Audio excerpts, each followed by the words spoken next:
There we go. Okay, Nicole, I'll pass it over to you and we can start off with your presentation. Perfect. Okay, I'm really hoping that I've hit the correct settings and the video that shows will work for everyone. So my name is Nicole McDonald. I am the Senior Manager of Dementia Friendly Communities with the Alzheimer's Society of Manitoba. So today we're going to do just a brief introduction to a little bit of Dementia 101, what it looks like and what folks who have been diagnosed with the disease experience throughout their mild to advanced stages of the journey. And then we'll talk about what it means to be a dementia-friendly service sector, transportation specifically. If possible, before we get started, I'm going to ask if you have a cell phone, it works as well on your notepad, but I didn't give Serena this morning. So if you have a piece of paper in front of you and any sort of writing utensil, if you can have that, we're going to do a quick activity near the end of the presentation. But just it can be a sticky note, it can be a tiny little piece of paper or a large piece. If you have it, that would be great.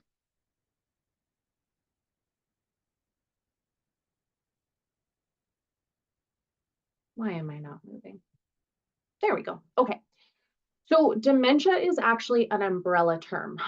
There are over 100 different types of dementia, but the four most common are the ones you see on the screen in front of you. So the four most common are Alzheimer's disease, Lewy body dementia, vascular dementia, and frontotemporal dementia.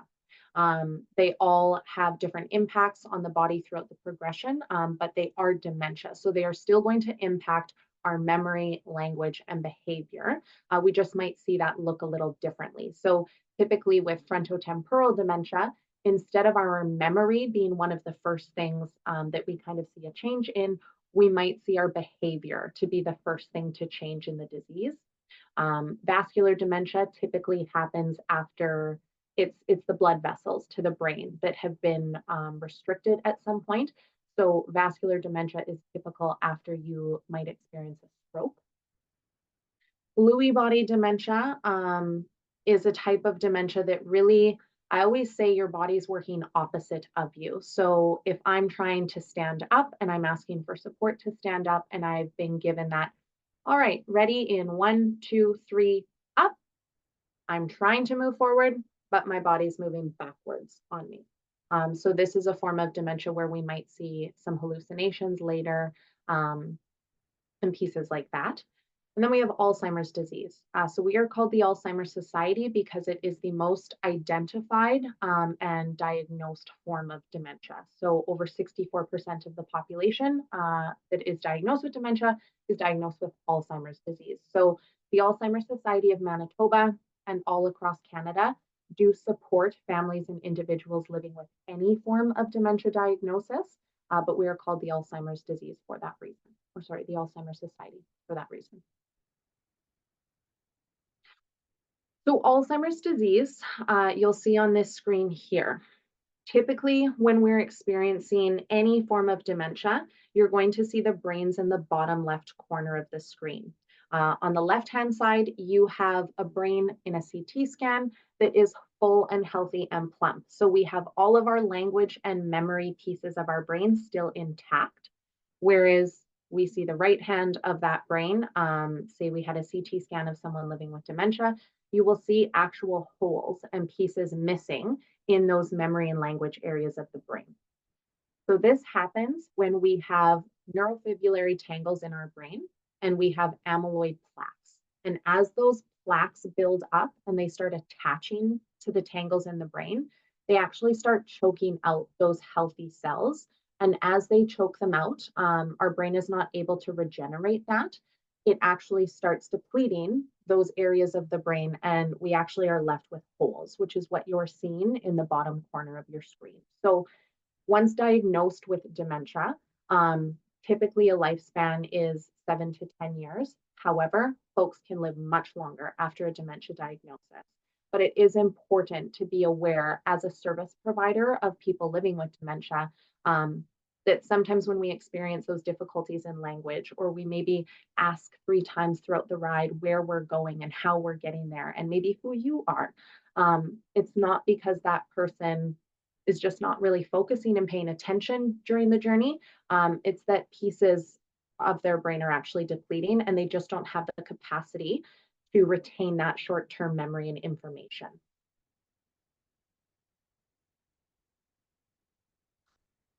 So the impacts of dementia, kind of your main categories, is that we experience changes in our cognitive abilities, changes in our communication abilities, changes in abilities related to daily tasks, and changes in our emotion, mood, and behavior. So I'll dive in a little bit deeper to this, but the overall of this idea is that changes in communication, we call it word salad, or just an inability to identify. I might call a dog a cat, or my word salad, my words might get jumbled up as I'm speaking to you.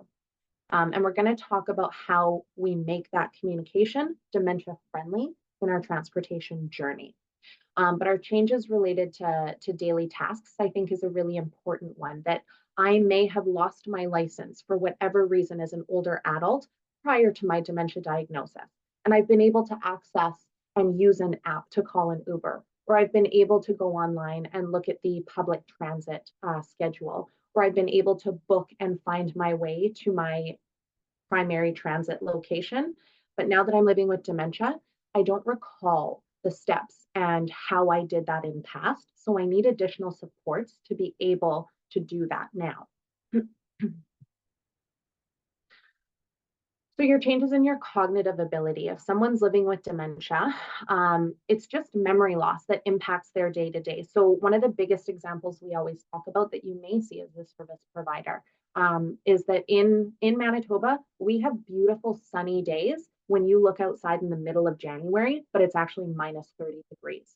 If I'm someone living with dementia, I might look outside and then I just think that it's a beautiful sunny day and I don't necessarily have the ability to go outside and feel that it's cold and recognize that maybe it's January and I should go put my coat on. So I might step out and go for a walk in my sandals and shorts and a little sweater on top of that. So being able to recognize as members of the public that there might be something more going on with that individual instead of it just being a choice that we might perceive as strange, but that they're okay on their walk in minus 30 in sandals and shorts.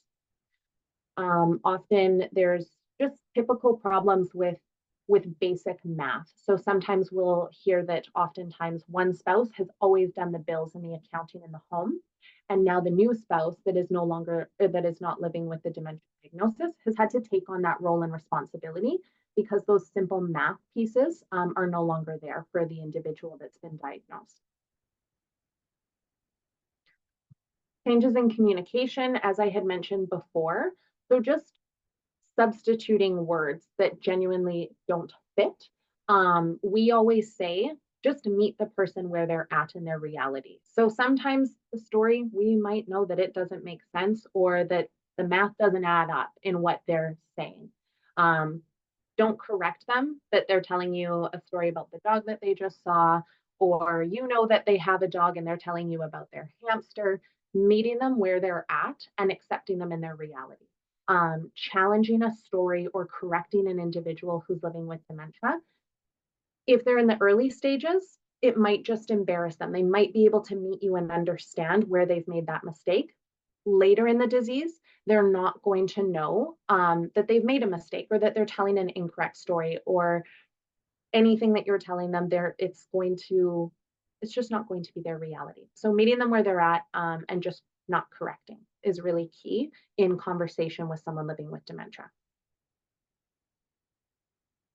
So changes related to our daily tasks. I'll try to find an example of a service provider for transport. But the one that we often give is I wake up every day and I make eggs, and I've made eggs for the last 35 years in my mornings. I know that I grab the pan, I turn the element on, I put some butter on it, and once it gets hot enough, I crack my eggs.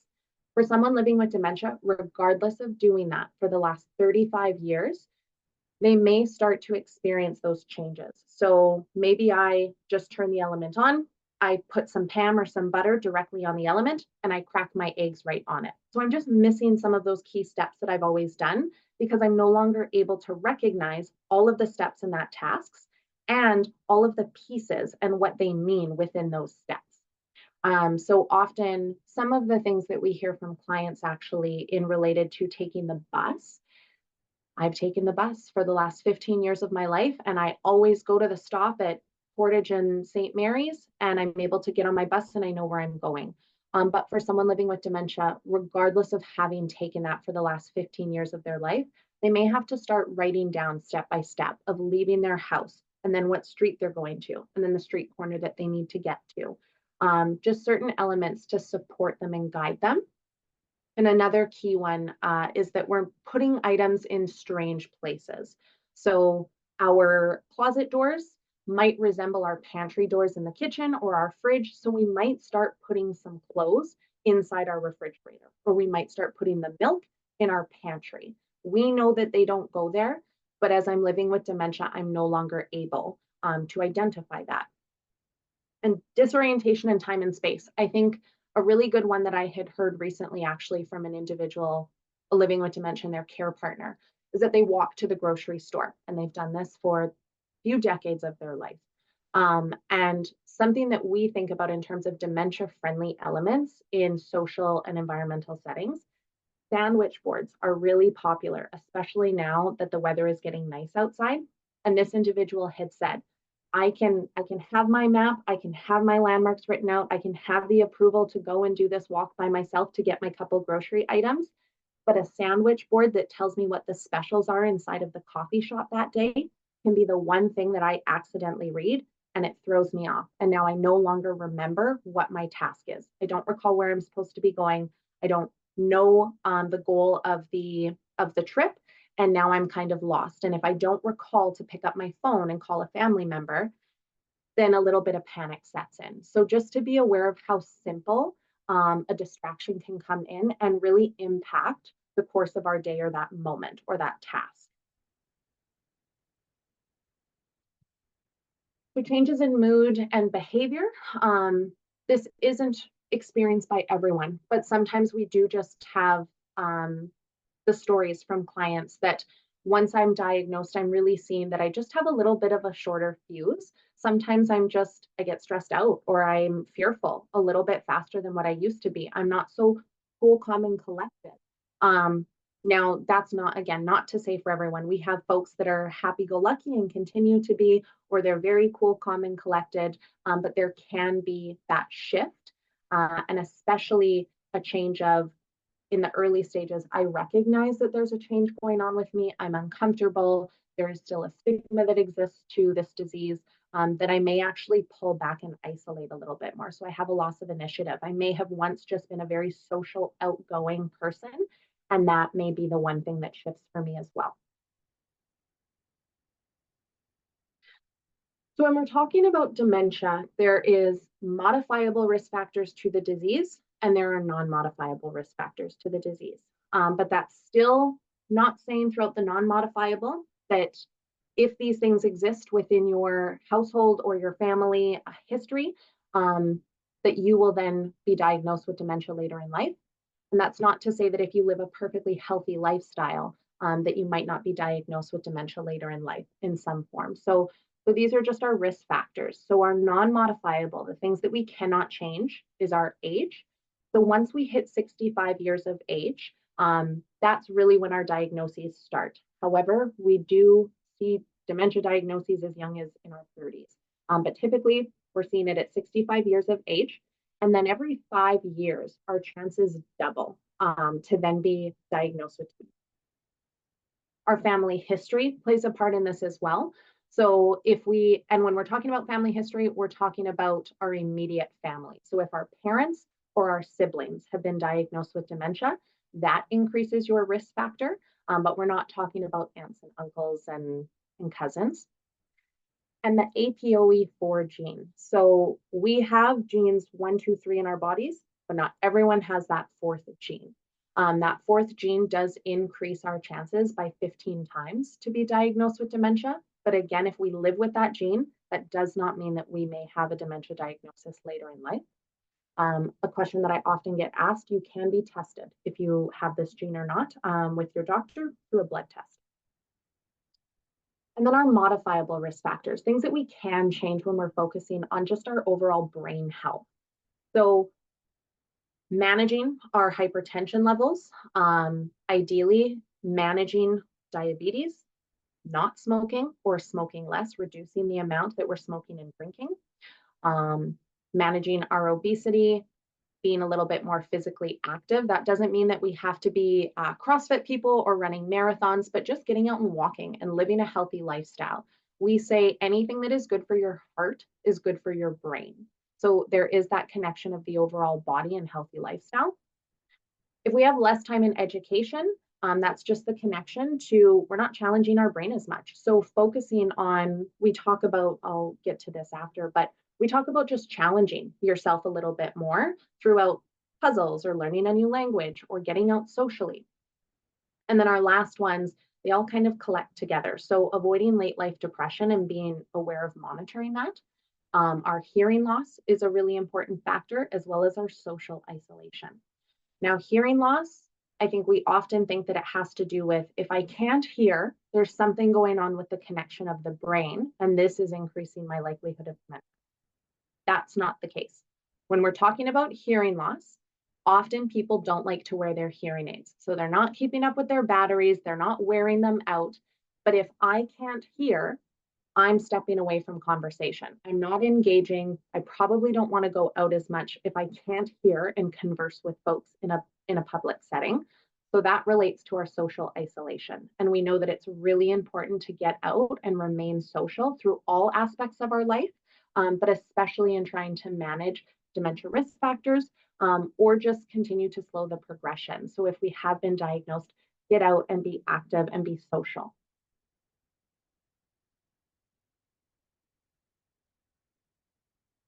So our brain health protective factors. So again, just tying this all together, challenging yourself. I tell a story of a client who is 96 years old and challenges themselves every year. And this past year, they went jumping out of a plane. They went skydiving for their 96th birthday.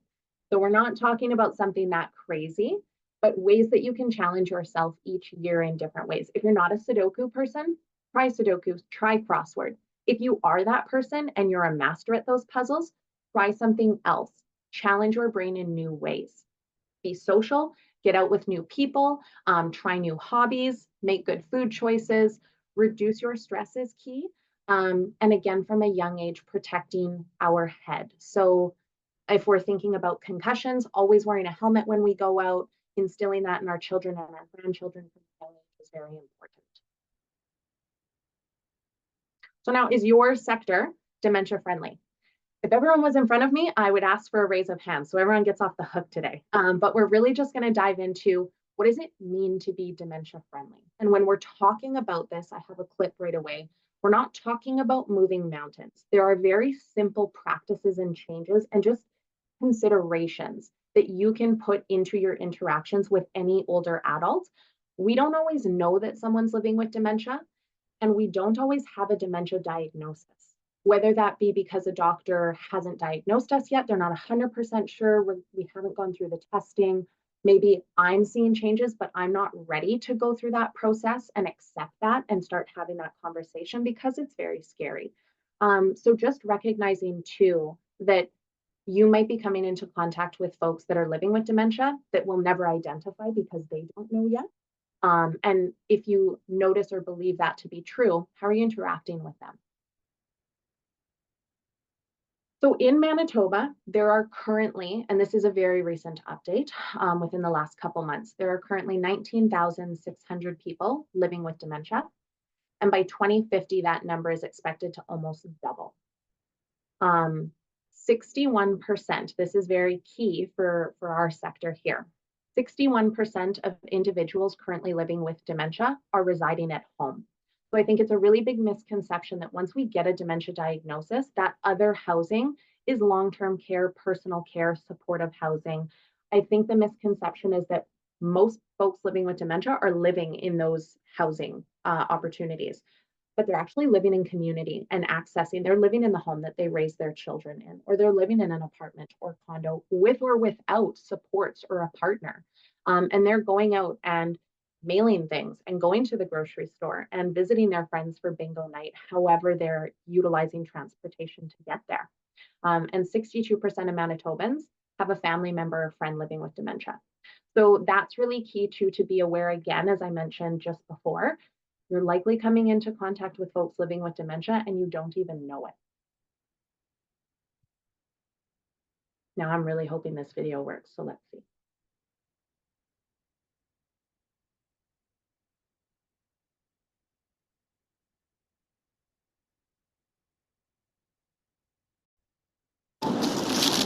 Did I forget the butter? A list. I had a list. Do you have my list? Sorry? My list. Do you have it? Ma'am, I'm not following you. 46% of Canadians don't feel fully comfortable interacting with someone living with dementia. Hi, ma'am. I work here. Perhaps I can help you find your list. Yes. Thank you. We can all help. Be patient, listen, and reassure. A message from the Government of Canada. Did everyone hear that before I move on? That works? Okay, beautiful. Okay, so I won't play it again, as I sometimes do, but really key points of that is I kind of equate that grocery store sector to what we're talking about here today. That someone is getting on to whatever form of transportation they're using, and now they can't find that piece of paper that tells them the landmarks that they're going to pass or where they're headed to. And they don't necessarily recall that they could check their phone and maybe see an email or a text message that's there. Maybe they don't have a phone and they don't use it. But that panic that sets in for that person. So we see the first staff member behind the counter just act blatantly confused and step back. And instead of just asking some clarifying questions, she looks to the person behind her to kind of show, you know what, I have a line. This is taking my time. I don't know what you're talking about. I don't have the time to help. And then we see that second staff member where he steps in and says, he identifies himself and he says, ma'am, I work here. He makes eye contact with her so she knows that he's speaking to her, which is key when we're living with dementia, to make eye contact with someone. He slows down what he's saying and makes it very simple. I work here. Perhaps I could help you find your list. He's identified what she's having a moment about. She's panicked that she can't find her list. Did she have the butter or not? If he then pulls her to the side calmly and has a conversation, he can go through simple prompts. Well, if you're okay with it, can we search your bag together and maybe find your list? Or I heard you say you were looking for butter.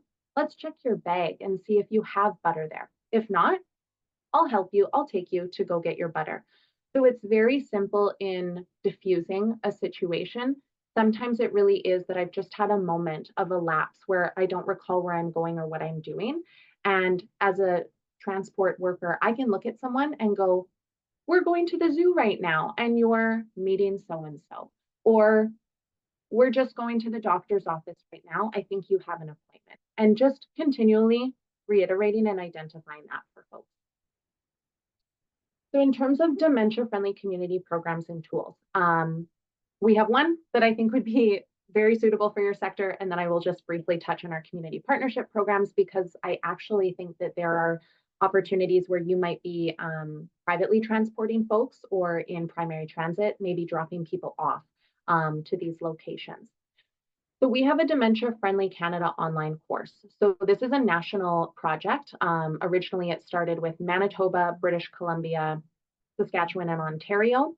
We've since had Nova Scotia as well as the rest of our provinces join this working group. So this course was developed years ago and is being used across 5 sectors, as well as to just train members of the public on what dementia looks like in very simple ways, and how you can become dementia friendly as a sector, as a business, or as an individual in your communication with someone. So there are 5 different sectors to choose from. If you're a member of the public, we tell you to choose the recreation sector. But these sectors that exist to go through this training have not been identified as important to us as a national working group.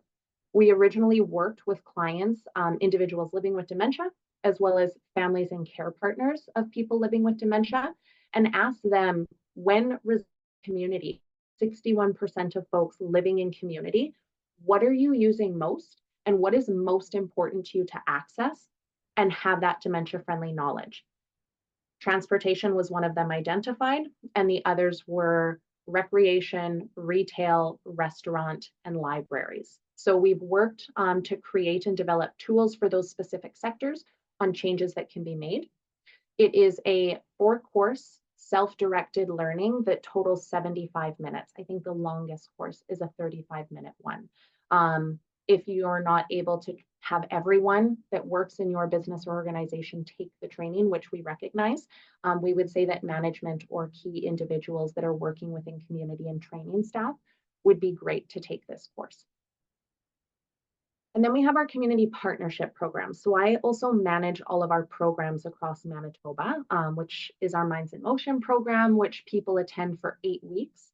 But then we have our community partnership program. So we have identified places of recreation and programming that would be of interest to older adults and folks living with dementia, or they have come to us and said, we have lots of this demographic coming through our doors. We'd like to create specific programming that is dementia friendly.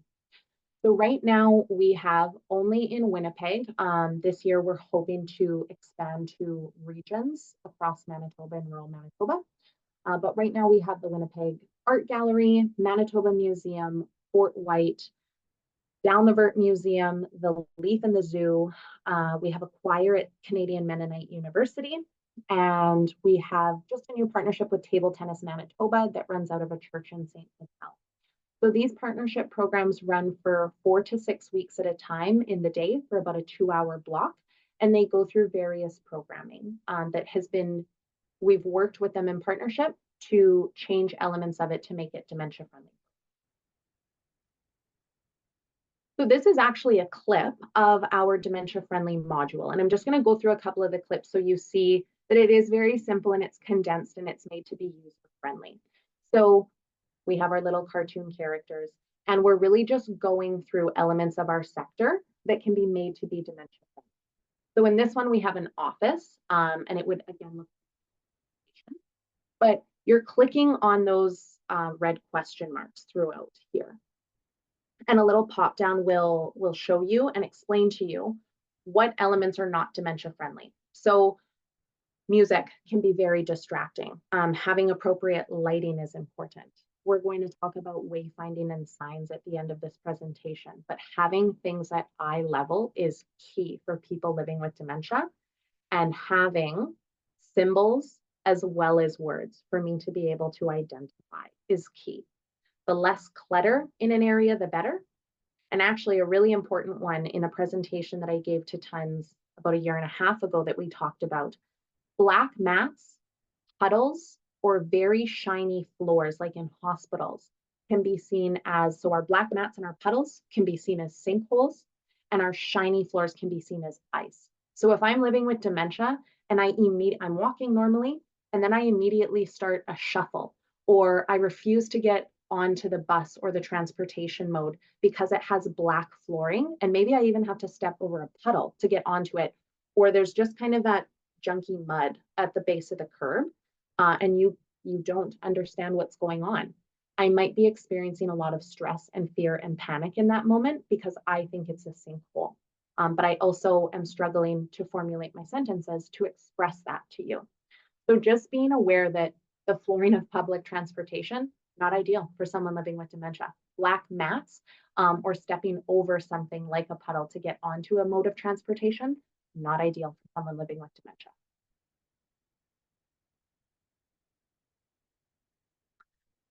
It goes through clips on how to, which I will elaborate a little bit more on, but how to appropriately speak to someone living with dementia. Using short, simple sentences. The speed at which I'm speaking today is never the speed that I would speak to someone living with dementia. And I think the best example I can give is in one of our programs, we always stay together as a group and play a group game with some simple questions. It's called All About Me. And one of the questions is, are you a sweet or salty person? And which one is your favorite? Like, what item of sweet or salty is your favorite? And we had a client that tried their best to answer, and then you saw them get caught in trying to comprehend everything that was just asked. Just 2 questions, but it was an overload. And they asked us to repeat it and break it down for them. So that person was able to identify and request that for us, but you might be looking at a person going, Do you have all your bags? You're ready to go? And that might be an overloading questions for me. So breaking it down and offering yes or no questions to help support that conversation for the person is key. And this is a portion of the dementia-friendly training that offers. So very briefly, and this does speak to various programs and services that we offer, but the benefits of lived experiences. I think the middle one is just one I would like to point out, that this care partner took the pilot course when we had first offered it and said that they believe most people are willing to be helpful, but often we just don't think of things we can do. So this course provides ideas to recognize and help in situations, which in turn just provides reassurance when you're dealing with someone living. And the benefits, perceived benefits from our service providers. So again, I just think a key one, I think it should be an entry-level certificate training for staff upon hire. I found it useful as a gentle reminder that with little effort, we can be much more inclusive of everyone in communication and planning. And for a healthcare aide with minimal experience or the cook and bartender, it at least starts the conversation. So again, if you're interested in taking this course, it's just providing you with that base knowledge on, there's a portion where a woman in the video is trying to cross the street, and recognizing never to approach someone living with dementia from behind and why that might spook them, and how to approach them and offer assistance. And that even though I'm living with dementia and you might know it, I don't have to accept your help either. I have autonomy and I'm able to make those choices. But if I decline that help a couple times, just recognizing how to support that person to then get off that mode of transportation or on in a simple and easy and safe way. So dementia-friendly examples and considerations, we're just going to go through a few of them, which I hope are aha moments. So this was recently changed, not this past September of 2023, but September of 2022. In all of our documentation, we used to say a person with dementia, and we received so much feedback from individuals living with dementia as well as their care partners that we have changed terminology to respect the person that's been diagnosed. So as much as you can when talking about a dementia diagnosis and the individual, if you're referencing their disease, say that they are a person living with dementia. And that is simply because they are a person outside of their disease. I'm not a person with a disease. I'm a person living with a disease, but I have a full life outside of that disease. However, acknowledging that disease, especially a cognitive impairment disease, does allow you to recognize and understand, okay, now I have maybe some cues to implement through my interactions with them that will support a better experience.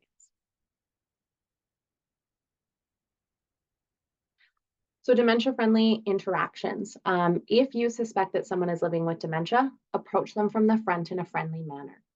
So again, not everyone is going to recognize or always remember to slow down their speech, but my facial expressions can support a much better interaction from the start. So if I'm talking quickly or I'm giving too many cues or information and the person living with dementia is a little overwhelmed, you'll recognize that and you'll see that. And then maybe hopefully you'll recognize, oh, slow down my speech, one question at a time, yes or no answers.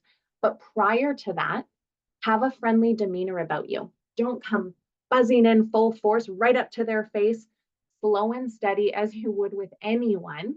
But I think that sometimes when we're offering care and supports to someone, especially folks living, older adults, we're quick to just kind of jump in and give me your hand, I'll help you up the stairs, Kate, I'll move you to your seat. And we kind of rush them along that process. It's very overwhelming. And again, it takes away that independence and that autonomy. And you've totally encroached in my bubble right now. And it's not a good experience. And it might cause more issues for you to move along that process. So if I approach from the front, I might not always remember to talk slow, but I can have a really friendly, happy face and demeanor. Hi, how are you? It's so good to see you. Can I help with your bags? No? Okay. Can I help you onto the steps? Just a very simple yes or no, supporting them and identifying yourself.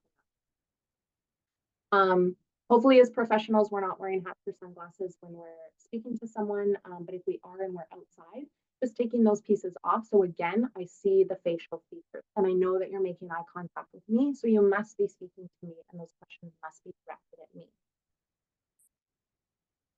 If you're there, if you have the time, and I know that this one, arguably, folks will look at me and go, on a schedule where I have time and I don't have the opportunity to do this. This is certainly something that we work with outside external staff members in various capacities to go through. We talk about this with care partners in terms of planning a route if I'm navigating a space by myself, but giving directions and writing them down. Visual landmarks are great. I am not an artist and you don't have to be an artist to do this, but even if you only have the time to write steps 1 through 7 of walk through front doors of Health Science Center, turn left at whatever that sign is. That doesn't have to be your responsibility, but just recognizing that if someone's struggling with it, it might support them. Close-ended questions like yes or no, I won't. I've talked about that a lot, is super key. And allowing time for the person to respond instead of assuming you know what they want. You're there to pick them up. You're there to take them somewhere. They're standing at this stop because you're taking them to this specific location, so they must know where they're going. Just giving them time. If I'm in any dementia, but if I'm living with frontotemporal dementia, that language piece, processing what someone is saying can take me a couple minutes to get there and then to formulate my response in return. It will be a broken conversation and a prolonged conversation, but that person can still comprehend and respond to you. It just takes a little longer. So just being aware of that and identifying that. And connecting, don't correct. So if they're telling you a story, whatever it might be, and you know that the math just isn't mathing on this equation, you don't need to correct them. That's their story. It's their experience. Ask them some questions about it, or just respond kindly that, oh, that's so interesting, or oh, that must have been so lovely. You don't need to correct them, and you're never going to change their reality in the story that they're telling you. Avoid using slang.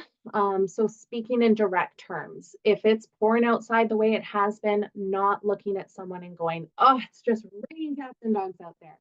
I may actually believe that at some point it was raining cats and dogs, and that might cause some confusion. So just speaking in direct quotes. Placing signs is key, which we will talk about at the end. Eye level is really important. If I'm an individual living with dementia early on, but especially kind of progressing, if I am being taken to appointments and I have been diagnosed for a couple years, you don't have to do it, but I would ask that everyone does it or I'll do it myself. But if we bring our hands up to our eyes and we put binoculars over our eyes, what you're seeing is what I am able to see living with dementia. And that will continue to get smaller and smaller. So my peripherals around me, below me, which is why I'm identifying things as black holes or ice in the hospital as I'm walking. I really have a limited area for vision. So having things at eye level to be able to navigate to the bathroom with symbols and words is very helpful. Clearly labeling entry and exit points, maybe only having at one location, one pickup location. I know some venues are huge and they have various areas to pick up from, but maybe having like a front just entry and exit point for folks to be navigating is a lot more helpful. Less important, but actually, no, it's not. So I've just joined a working group for public transit and some changes that are coming out in the next couple years. This specifically when we're talking about benches. Some organizations want to have those beautiful hands that sit and have our funky little designs of what would be seating for folks. But if I'm living with dementia, a beautiful bench that's painted as a mural, I'm no longer able to identify a bridge that's been painted. I might not be able to identify that this is a mode to walk on or a walking path or a place to sit. So if you have done that, which some, I just worked with an RM that did do that and realized, ooh, they're not being utilized by everyone in the community anymore. Just put a sign by it and say, have a seat, enjoy the day, something very simple to identify, or simply putting, this is a bench, please enjoy, courtesy of whoever painted it. But identifying and keeping those landmarks the same. In terms of the City of Winnipeg project, one piece that I had mentioned is that some of the bus shelters are going to remain that will no longer be utilized by folks, was an initial part of the conversation. For someone living with dementia, if I am able to navigate to my space independently, and again, I know that I've stood at Portage and St. Mary's to catch my bus and there's a bus shelter there. Now that bus shelter is there, but maybe my pickup point has changed by a block and a half. That's really going to throw me if that landmarker is there, but it's no longer accessible to me. It doesn't serve a purpose, but I can identify it and that's going to cause me issues in my new navigation. So just to be mindful of that, that if there are changes that exist within your pickup locations or anything that you have in place with your procedures and standards, it needs to be removed or taken out completely, and months worth of advance notice should be given if possible to folks for their families to support them. If you work directly with customers, wearing a name tag is always super helpful. At any of our programs, we all wear name tags just to support us remembering our name, but knowing that I'm a staff member and I'm identifiable to support when needed. Ensuring that your area is well lit. Natural light is fantastic in vehicles for people, so that's not an issue. And mirrors and safety pieces. So if everyone has, I can't see everyone. Let's see here if I can open up a bit. Okay, everyone's blacked out that I can see, but I'm gonna try. If we have a piece of paper, if we can pull it out in front of us, and if you have a pen. If you have a phone, I'm not tech savvy, you can pull up your notepad and there's a way to write do this before, and you can put it on your forehead with your cell phone. So in your dominant hand, the hand that you write with on a daily basis, please pick up your cell phone or your piece of paper and put it on top of your forehead. You're going to leave it there. With your non-dominant hand, the hand that you typically do not write with, I would like you to write your first and last name on that piece of paper or cell phone that is on your forehead. You have 10 seconds to do it. Go.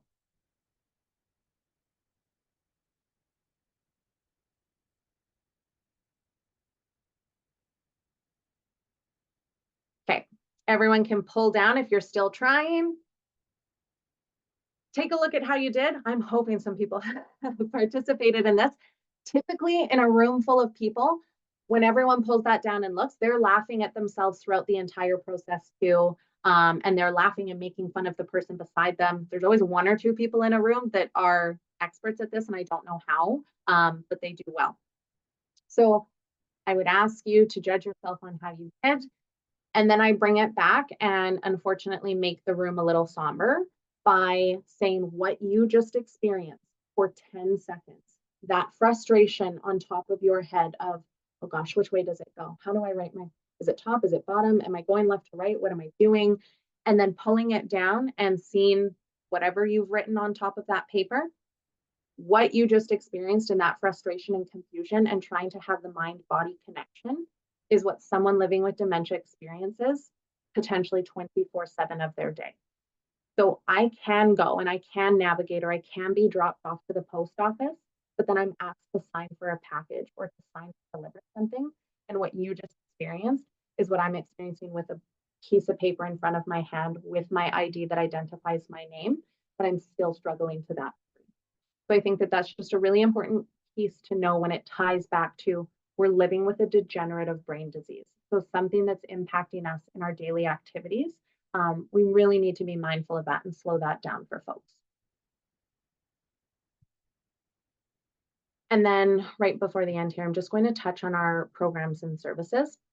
So we have a variety of programs and services. Myself, dementia friendly. So I manage all of our Minds in Motion community partner programs. I go out and we'll do public awareness like this. I will do site visits for folks in a variety of capacities. So we've done anything from churches to businesses, to small community groups and halls, and something as big as we had spoken about potentially outfitting new vehicles a couple years ago to be a little bit more dementia friendly. So kind of a whole range of things.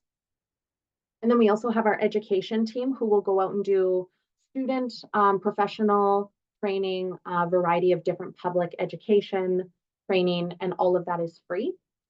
And then we have our first link, which is kind of the backbone. So if you know of someone who might be living with dementia, whether they have a diagnosis or not, you are welcome to all of our programs and education pieces as members of the public. But the first link, client support, is the biggest piece for us. So that's providing one-on-one counseling support, answers, resources, a variety of just tips and tricks and just valuable information for people living with dementia, as well as their care partners as they navigate the disease. So this can be anything from long-term care planning, getting a diagnosis, supports healthcare wise that exist to you, or just having that shoulder sometimes to talk about things. So that exists within our first link. And this is my information. So I will take this down right away and open it up to question and answer. But just if some really good questions came through this morning that Serena provided in terms of if we're looking for more training, or we're looking about wayfinding and signage, how do we get involved or how do we start that conversation? Please take my contact information, because that's exactly what myself and my colleague Alana do, is go out and wander your facility with you. And you don't have to make all of the changes, but we pick out key pieces that are simple or free changes to make to the space to allow someone living with dementia to better navigate the space, access it independently.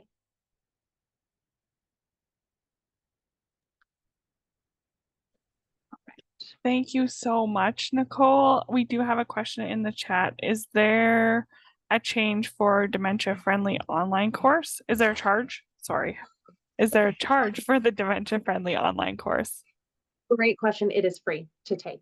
So again, it's just basically everything we do. And I will also say that if you invite us back to do any of these things and future conversations, everything we do is free. We're just looking to support that change for dementia-friendly elements and education. I know that we're all very busy. Is there ability to take the course in chunks and it'll save where you last left off? Because 75 minutes in our busy lives sometimes is a lot. Totally. Yes, absolutely. So it's all self-directed. So you will, and I'll send this to you, Serena, to send out when I send the slides, but the link to it. So you'll create a username and there's a variety of different training pieces on there, but you'll click the dementia friendly one. And then you are able, some are as short as 15 minutes. And I think the longest is 35. I took it years ago. But yes, you can stop and it's self-directed, stop and start whenever you want.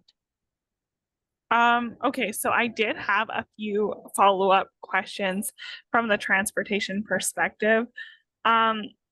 For destinations, I know you had said that there's a few things you can consider and that you can come out and help support, but how can we support destinations like active living centers, buildings, groups in that wayfinding once they get there? What are some key things?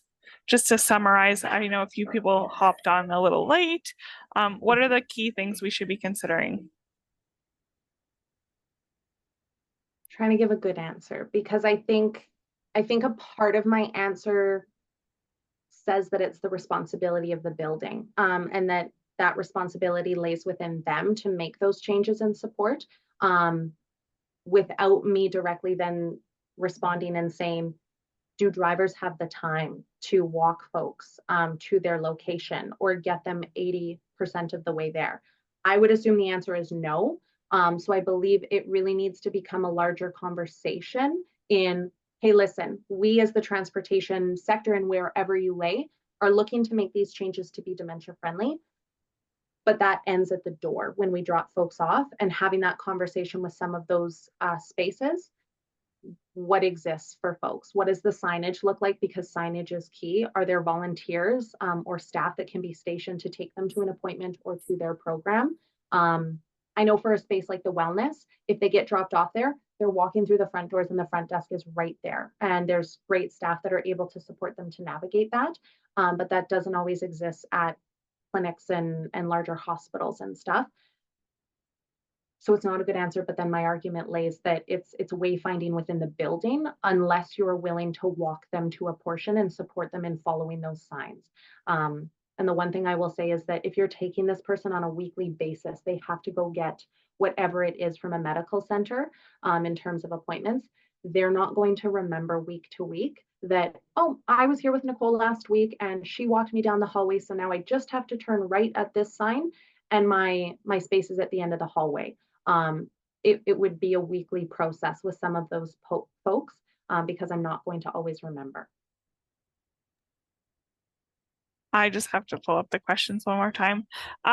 What may assist service providers in providing that wayfinding either before, during, or after the commitment, whether that be a social commitment or a medical commitment? As a service provider, how can we support wayfinding within the building? So you had talked about signage and eye level signage. Is there any other ways that we could support wayfinding within the building? You know what, the thought that just hit me after I ended that last response, again, which I know is time consuming and different. Like I can only imagine how many buildings and businesses you're working with and doing drop off and pick up from, but maps. And again, doesn't have to go through you as the service provider, but if I'm going to said location to get dialysis, or if I'm going to said clinic to pick up this from the pharmacy, are there maps that those businesses can provide you to support someone to navigate that themselves? Again, recognizing that may only support a portion of the population. I'm not an individual that can read a map. At 85 years old, I'm not going to be an individual that can use a map. I know that a question came in earlier this morning about access to technology. Access to technology, if I'm an older adult and I'm living with dementia, typically I'm going to need you there to support me utilizing that. And I'm not going to recall to punch in anything on my phone because I might not even recall the name of where I'm going or the office. So that physical map or that step-by-step layout of walking to this point, then walking to this point to maybe just get them to the signs. But again, I would say it's a bigger conversation about partnership with those locations that you're doing drop off and pick up from. One single drop off and pick up location would be fantastic so that there's not multiple points at a building where I might get confused and see drop off or pick up signage and think that that's my location, but not know. And then I think just my only other piece that we've had feedback on, appointments often clinical appointments go longer. That if you're past that appointment time, that panic might set in. I might, as a person living with dementia, believe that, oh, you know what, my pickup was supposed to be 10:30. It's 10:45 now. I've missed it. So I'm just going to walk home after this because I've missed my pickup, not knowing that maybe you're there sitting and waiting. If you have that service to go to the area and pick that person up, if it's past their appointment time, that would be fantastic to support someone too. With regards to technology, I think some of the technology could also be fall detection or possibly Uber or Lyft or pre-booking those options. That could be another method. Typically it's care partners we see doing that for an individual living with dementia. So if that exists, certainly it is a viable option. But that's typically used when you have support systems in place and not everyone has that support system. Exactly. Does anyone else have any questions? I think Nicole covered most of the ones I had sent earlier. But does anyone else on here have questions? Because I know transportation can mean whether someone socially participates in or does not socially participate. So transportation is super big part of social participation. Does anyone else have any questions for Nicole?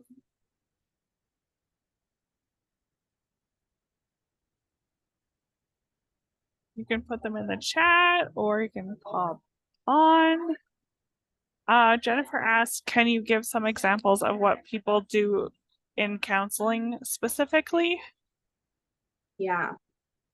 Everything and anything. So we typically, sometimes we will see people living with dementia who call in early, and we provide virtual, over the phone, email, or in person. Whatever is your preference works for you.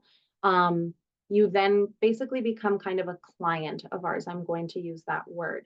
But we don't reach out to you unless you want us to. So at the end of that conversation, is it that you want to call a week from now to kind of touch base on the information we just talked about and kind of debrief about that afterwards? Do you just want to check in 3 to 6 months from now? So we really work independently with that individual, or the care partner or family member. Like, we have, to kind of give you an overview, we have folks living with dementia, we have spouses, we have adult children that support their parent living with dementia, and we have family members or adult children that are part of this process that live outside of Manitoba, but we're connected with them as well because they are part of that caregiving journey for that person. But we will provide conversations about personal care homes and wait lists, and what that looks like, long-term care planning, depending on the stage that you're at, power of attorney, wills and estates. If there's conflict within families of not being able to agree on said care plan for the person living with dementia, we talk about that with families or individuals, whoever calls in.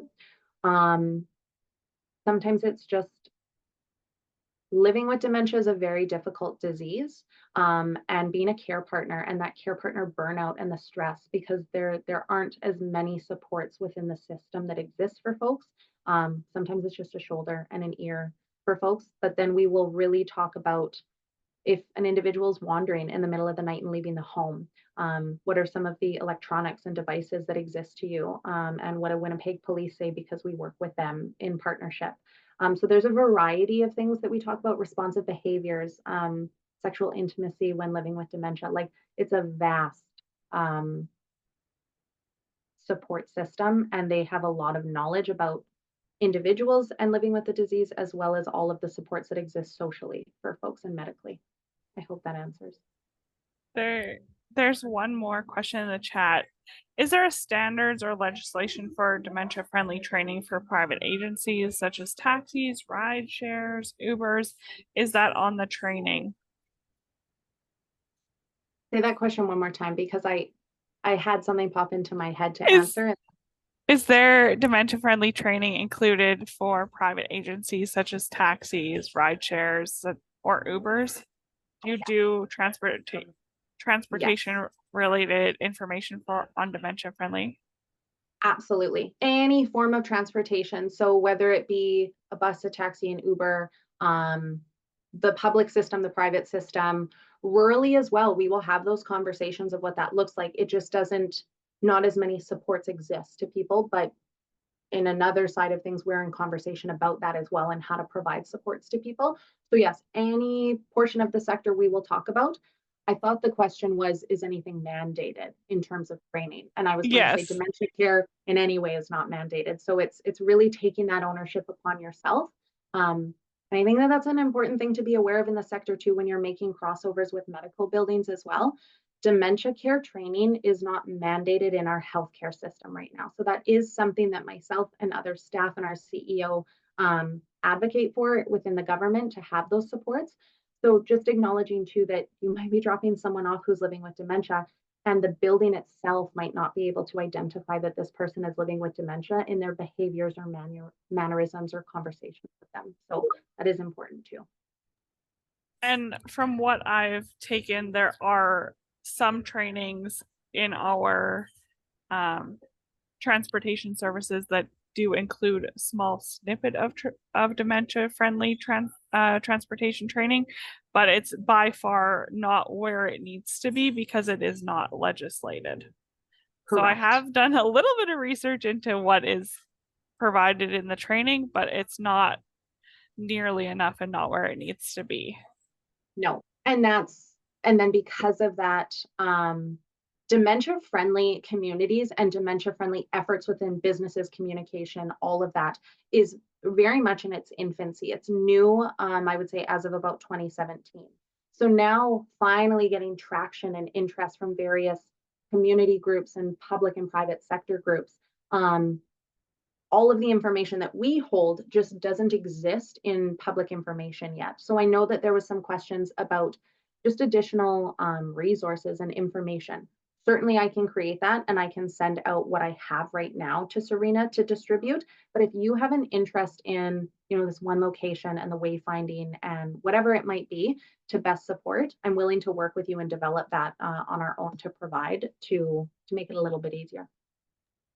Another question in the chat is, are you aware of what the city of Hamilton, Ontario has done in terms of dementia friendly for the city, and it's funded by the government of Canada to be Canada's first dementia friendly city? I know that we had talked about just before hopping on this call, some of the things that are happening in the UK. Do you know what's happening in Ontario as far as dementia friendly city? Can't speak specifically to Hamilton and all of the changes that have been created. I can acknowledge that Hamilton and British Columbia and places in the UK actually have some dementia-friendly villages that they've now created, which is a very cool concept and interesting that it's in Canada now and what those look like. But I would have to do a deep dive to even touch on what Hamilton is doing appropriately. But I do know that BC and Ontario really do lead the way in some of their dementia-friendly initiatives. So I could look into that and I could provide some more information. But in terms of acknowledging as well what works for one city and what area works very differently for other cities, even close by in proximity. And I think about some of our rural communities too, that we can't even have those discussions because of the stigma and the belief systems and the cultures. All of those play a big factor as well in terms of individuals accepting a dementia diagnosis, as well as communities and areas. Does anyone else have any questions for Nicole before we end? I don't know if I've covered every perspective. I know we have a few different sectors on the call. If you have questions relating to your sector and transportation, please feel free to put it in the chat. We'll give it a few minutes.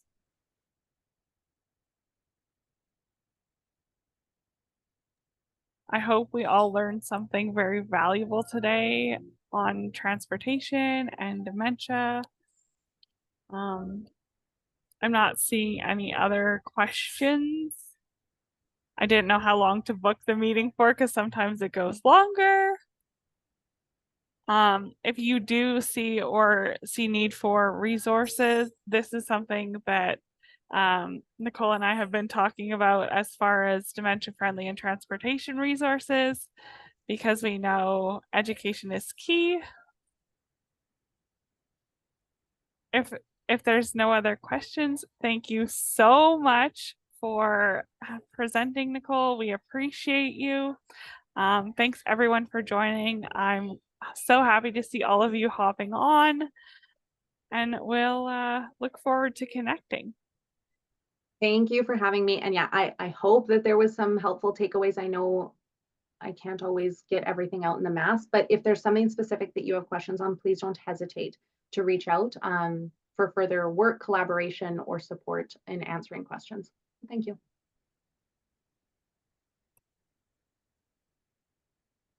Thank you.